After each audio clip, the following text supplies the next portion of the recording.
المشاهدون الأكارم، سعدتم أوقاتنا أينما كنتم بكل خير. نشرة الأخبار نقدمها من تلفزيون دولة إريتريا، نستهلها بالعناوين.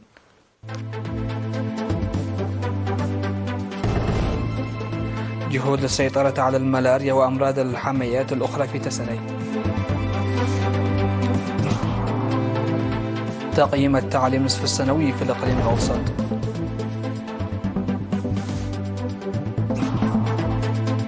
توسع أنشطة حماية التربة وحفظ المياه.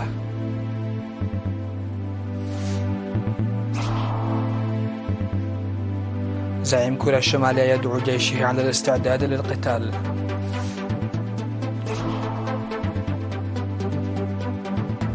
خلافات واضحة تسيطر على لقاء شولتز وماكرون في برلين.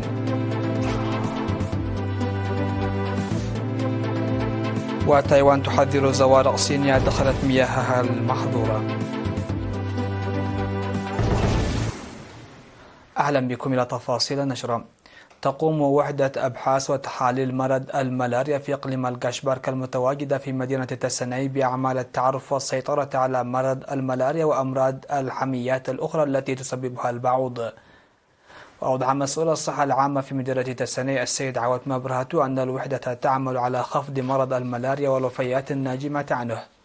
وقال إن وزارة الصحة أنشأت مختبرات بمعدات حديثة في 3 مدن وهي تسناي ومندفرة وعلا برعد على مستوى البلاد للسيطرة على الملاريا.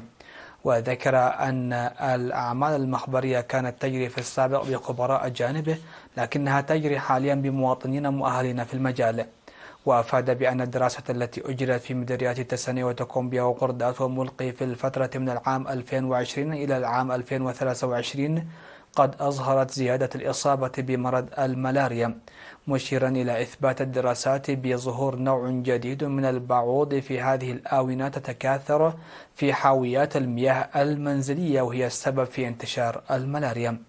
ودعا المواطنين للتعاون مع المؤسسات الصحية وتنفيذ كامل لأساليب الوقاية من مرض الملاريا لإنجاح جهود استئصال الملاريا من البلاد. وقال عضو الوحدة السيد أبراهام رأسومه إن الأبحاث جارية لتحديد نوع وانتشار البعوض وإحضار البعوض من مناطق مختلفة إلى المعمل للتحقق من سلوكها ونوعها واتخاذ الإجراءات اللازمة لمكافحتها، داعيا لتعزيز تعاون الشعب أثناء رش المبيدات ضد البعوض في المنازل. قيم مكتب التعليم في الإقليم الأوسط في اجتماع عقده يوم 15 من مارس قيم النشاط التعليمي نصف السنوي للعام الدراسي 2023-2024. وأوضح مسؤول المكتب الأستاذ بلاي هبتجابر أن التقييم عملية مهمة يتم فيها الحفاظ على نقاط القوة وتصحيح نقاط الضعف. وذكر مسؤول المديريات في التقارير المقدمة أن المدارس بدأت الدراسة في الوقت المحدد، وأن اللقاءات والتقييمات المستمرة مع مسؤولي المدارس تسفر عن نتائج جيدة في العملية التعليمية. وأطره على إيجاد حلول لضيق المدارس ونقص التجهيزات وتنظيم التدريب للمشرفين ومسؤولو المدارس. وقال المدير العام لقسم الخدمات الاجتماعية في إدارة الإقليم الأوسط العقيد جبرهنس ولد قرقيس إن التقارير المقدمة تحمل المسؤولية عن الأعمال المطلوب تنفيذها مستقبلا، داعيا لتضافر جهود جميع الجهات لإنجاح العملية التعليمية. توجد في الإقليم الأوسط 148 روضة أطفال و103 مدرسة ابتدائية و51 مدرسة متوسطة و22 مدرسة ثانوية بإجمالي 324 مدرسة، وأن 47.5% منها في المدينة و52.5% في المناطق الريفية. أعلنت وزارة الزراعة أن أنشطة الحفاظ على التربة والمياه في الأراضي الزراعية زادت بأكثر من 61% في عام 2023 مقارنة بالعام السابق. وذكر مسؤول وحدة الحفاظ على التربة والمياه بالوزارة السيد داويت مبرهاتو القيام بأنشطة حماية التربة وحفظ المياه في مساحة حوالي 56 ألف هكتار العام الماضي، وبناء حواجز مائية حوضية في الأراضي الزراعية بحوالي 5600 متر مكعب.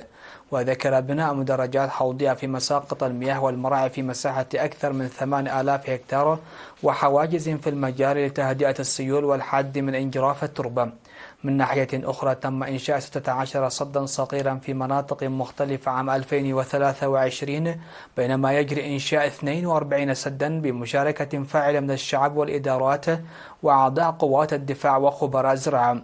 وقال إن 810 سدا مشيدا على مستوى البلاد يسهم كثيرا في زراعة البستنة وتنمية البذور المختارة، موضحا بأن تعمل لإدخال أنظمة الري بالتنقيط والرش لضمان الاستخدام الأمثل والفعال للأراضي والمياه. أوضح مسؤول الخدمات الصحية في مديرية الدهلك الممرض آدم إبراهيم أن الجهود جارية لتوسيع الخدمات الصحية الشاملة في المديرية، وقال أن المرافق القائمة تقدم خدمات رعاية الأمومة والطفولة وتطعيم الأطفال والأمهات والاستشارات الطوعية والصيدلة والولادة وعلاج الأمراض المعدية وغير المعدية وغيرها، مشيرا إلى أن وجود القدرات البشرية والمعدات يعتبر دافعا في الخدمات المقدمة.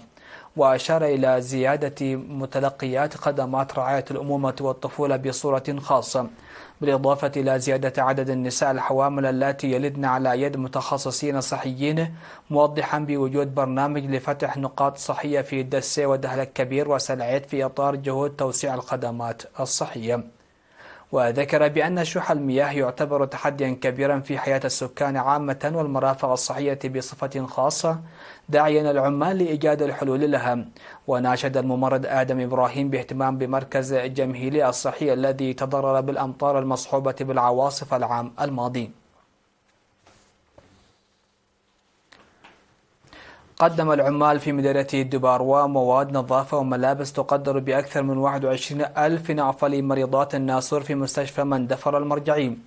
وأوضح المدير التنفيذي في إدارة مديرية الدباروة السيد تخلى مريم جبريسوس ومسؤولة الاتحاد الوطني للمرأة في المديرية السيدة ترحاس أدرسومه أن البرنامج المنظم يوم 15 من مارس بمناسبة 8 من مارس اليوم العالمي للمرأة يهدف إلى رفع الروح المعنوية لضحايا الناسور والولادة، تدعيما للرعاية لإعادة التأهيل الكاملة التي تقوم بها الحكومة.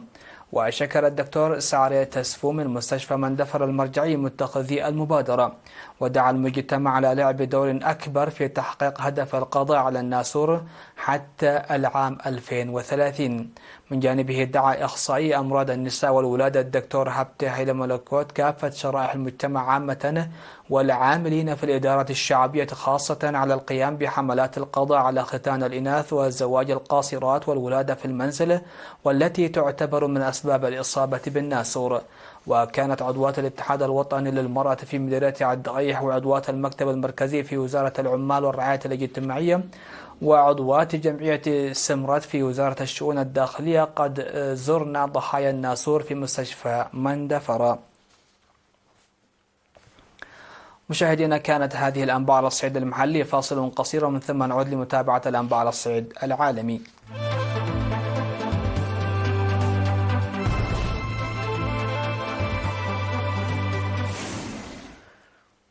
أهلا بكم على الصعيد العالمي. قالت وكالة الأنباء الكوريا الشمالية الرسمية أن الزعيم كيم جون أون حث جيش بلاده على الاستعداد الفعلي للقتال، وذلك أثناء إشرافه على تدريبات عسكرية على الحرب الجوية. وأوضحت الوكالة أن كيم أشاد بجاهزية الجيش وأمر بتكثيف التدريب للتعامل مع جميع أنواع التضاريس وشد ظروف القتال. ونقلت الوكالة عنه قوله إن التدريب الفعلي المرتبط مباشرة بالحرب هو وحدة القادر على إعداد الجنود كمقاتلين حقيقيين. وحسب الوكالة أشرف الزعيم الشمالي على تدريبات لوحدات عسكرية مظلية الهدف منها إظهار قدرة قواته على احتلال منطقة معادية بضربة واحدة، مضيفة أن القوات برهنت على قدرتها القتالية التامة لاحتلال منطقة العدو بضربة واحدة بمجرد تلقيها الأمر بذلك. وكانت قد أعلنت بيونغ يانغ أن كيم قاد بنفسه دبابة قتالية من نوع جديد خلال مناورات عسكرية جرت بالتوازي مع المناورات السنوية المشتركة بين واشنطن وسيول. ووصفت الدبابة بأنها الأقوى في العالم.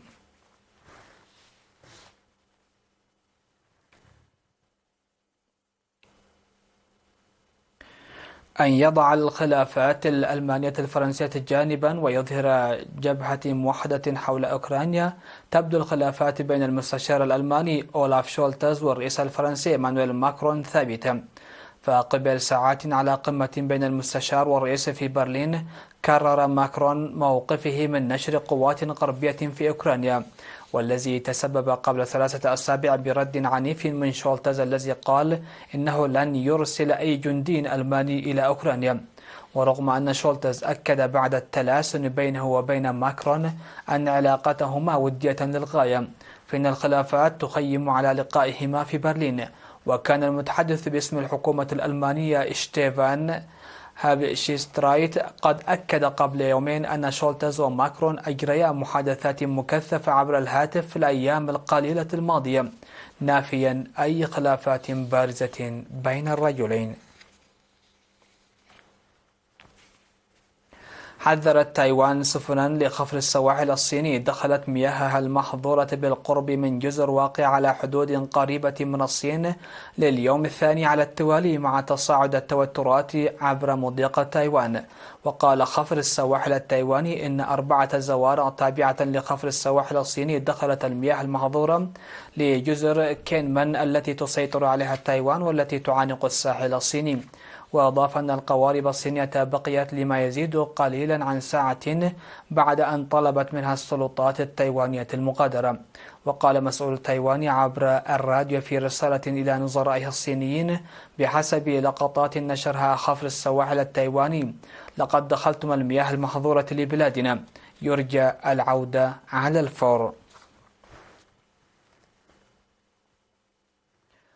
الخبر الأخير في هذه النشرة: لقي 3 أشخاص حتفهم وجرح العشرات جراء الإعصار الذي ضرب ولاية إنديانا الأمريكية، والذي خلف أضرارا ممهولة من المنازل والشركات والطرقات. وغطى الإعصار شريطا من الولايات المتحدة من شمال شرق تكساس مرورا بولاية إنديانا وحتى أوهايو وفقا لهيئة الأرصاد الجوية الوطنية. ولا تزال عمليات البحث والإنقاذ برعاية وزارة الأمن الداخلي والوكالة الفيدرالية لإدارة الطوارئ في الولايات المتحدة عن ضحايا محتملين مستمرة.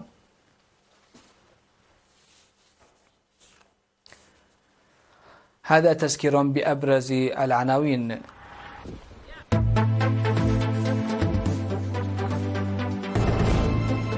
جهود السيطرة على الملاريا وأمراض الحميات الأخرى في تسناي. تقييم التعليم نصف السنوي في الإقليم الأوسط.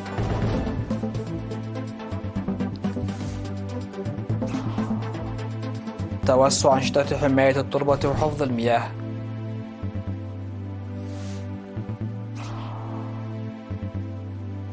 زعيم كوريا الشمالية يدعو جيشه على الاستعداد للقتال.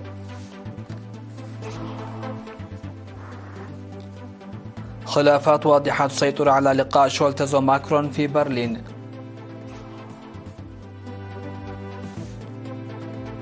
وتايوان تحذر زوار صينية دخلت مياهها المحظورة. هكذا نكون قد وصلنا وإياكم لنهاية نشرة هذه الفترة. هذه تحيات وتحيات الفريق العامل، والسلام عليكم ورحمة الله.